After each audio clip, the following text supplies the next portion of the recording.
Hakika vitu vimekuwa ni vya utofauti kabisa, hasa kipindi hiki ambacho timu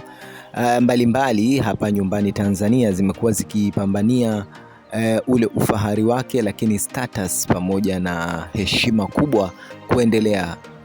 kudumu. Na kwa namna ambavyo vikosi vimejipanga, namna ambavyo wasemaji pamoja na walimu kwenye timu mbalimbali wanazungumzia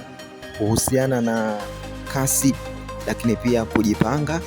lakini na mbinu kubwa zenye mafunzo ya kimataifa, yenye mafunzo yaliyojaa skills na kila kitu muhimu kitakachomsaidia mchezaji anapoweza kuingia uwanjani kwenda kukabiliana na timu pinzani.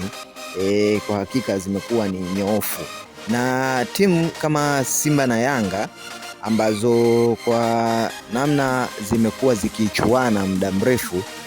zimekuwa zikileta amsha na chachu kubwa sana ya mafanikio ya michezo, hasa kwa kipindi hiki ambacho wadau pamoja na watu mbalimbali wamekuwa wakilinganisha ukubwa pamoja na rekodi ambazo timu hizi mbili zimeweza kuweka. Sasa nani ni mbabe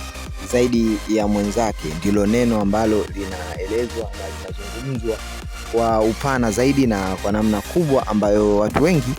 nao pia wamekuwa wakilizungumza. Sasa timu ya Yanga ilishaonesha kwamba wao ni wakubwa baada ya kuweza kuwapiga chini Waarabu kutokea huko Morocco, lakini timu ya Simba kwa bahati mbaya waliweza kuwakosa na kuweza kudhibitiwa kidogo dakika za mwishoni na kuweza kupigwa bao moja. Lakini hii haimaanishi kwamba Simba wamefeli ama hawana uwezo mkubwa wa kukabiliana na timu hizi za kimataifa, bali ni namna tu kuna mambo madogo ambayo kiufundi